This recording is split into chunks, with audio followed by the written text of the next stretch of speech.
Welcome back to another statistics video. In this video, we are going to talk about the difference between quantitative versus qualitative data. And so you've probably heard of these things before, but we're just going to go back over them just to make sure that you are clear on the difference between quantitative and qualitative data. All right. All right, so before we talk about those, we're going to talk about what are variables. Variables are the characteristics of the individuals within the population. So it's the different characteristics that you're studying. And there are many different types of variables, and variables are things that change. And so there are a lot of different things you can study. We're going to talk about a lot of examples in this video in particular, but these are the characteristics of the individuals within the population that you are studying. And so qualitative variables, they're also called categorical variables. These allow for classification of individuals based on some attribute or characteristic. So a lot of times people say qualitative variables are those descriptive things, or those descriptive words that describe the individuals in the population. Now, qualitative variables, even though they say they're descriptive, that doesn't mean that they're always words.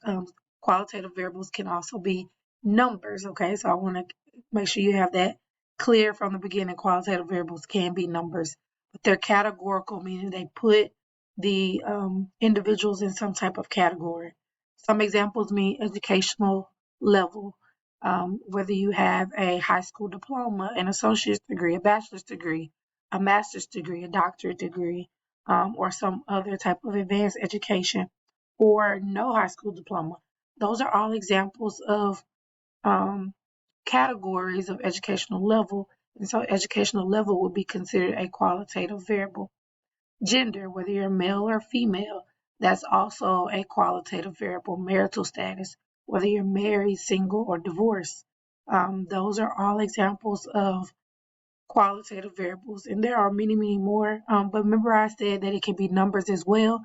So ID number, that can be some type of number, whether it's your school ID, your driver's license ID number.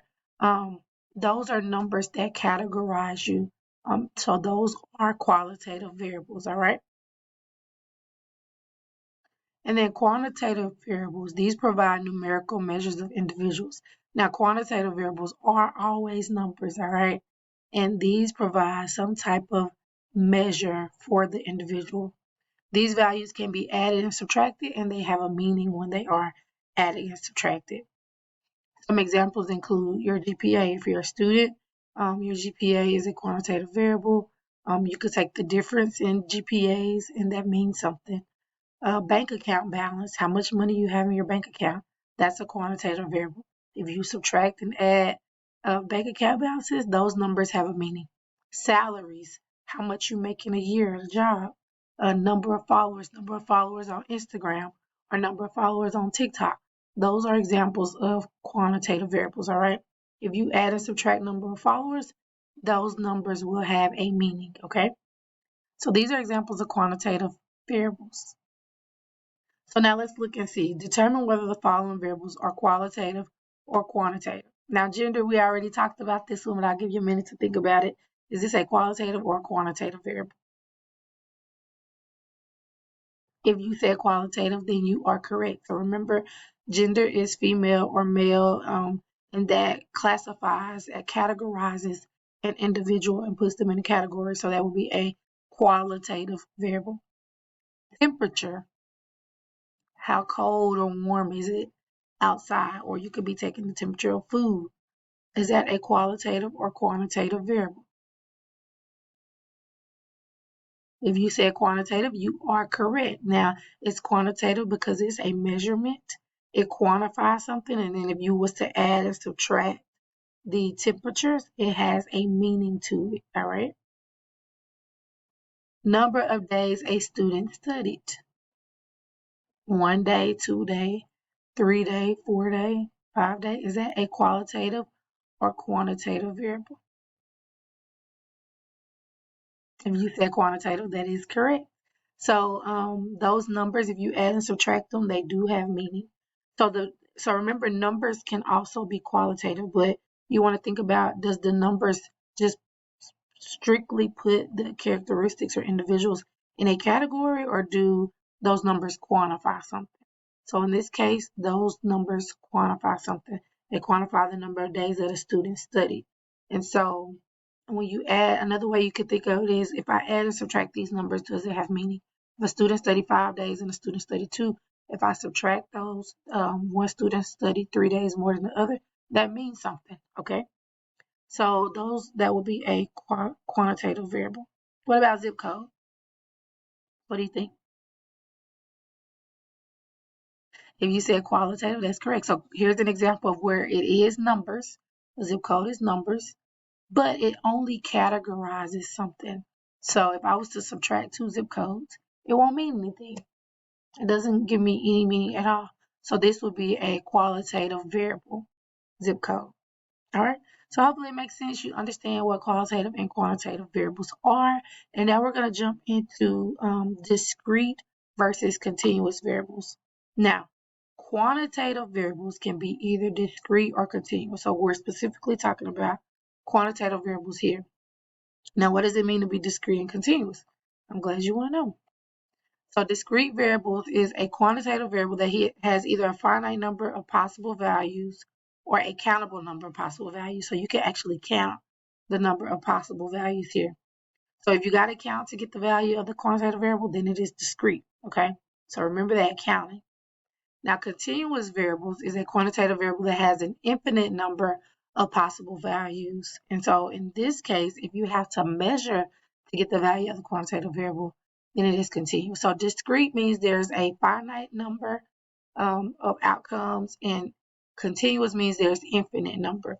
So if you think about two numbers, if the value can be in between two numbers, then you have an infinite number of possibilities in between those two numbers. So what I mean is, like, if you have 2 and 3 and your value cannot be in between 2 and 3, then most likely you're dealing with a discrete variable. But if you have 2 and 3 and your value that you're measuring can also be in between 2 and 3, like 2.2, 2.25, 2.3, 2.35, 2.36, 2.37, then you have an infinite number of possibilities in between there. And so in that case, you'll be dealing with a continuous variable. Okay, let's look at an example.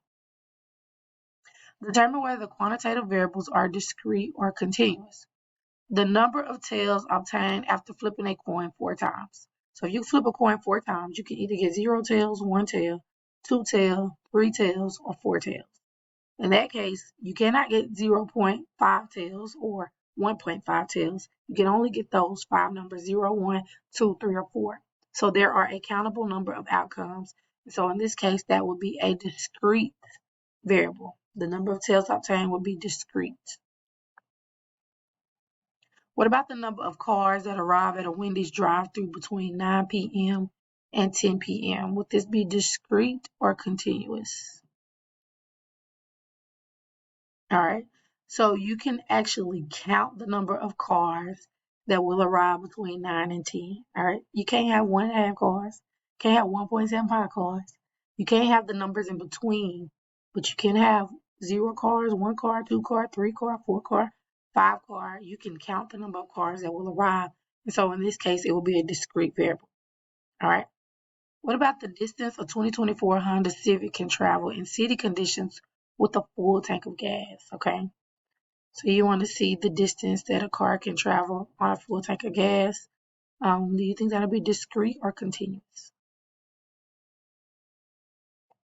If you said continuous, then you are correct, all right? Because distance can be measured. You have to measure the distance. So remember, we talked about counting versus measuring. If you have to measure to get the value, then it's continuous.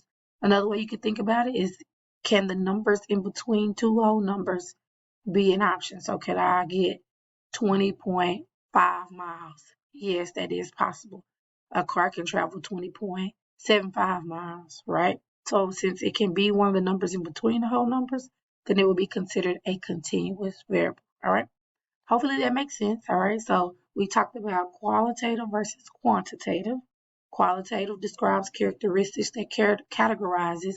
Quantitative gives you a number that quantifies, all right? And then quantitative variables can be discrete or continuous, all right? So that's how we're going to talk about in this video. Let me know if you have any questions. You can put them down in the chat. I will get a notification and I will respond. as soon as I can. Thank you for watching, and I'll see you in the next video.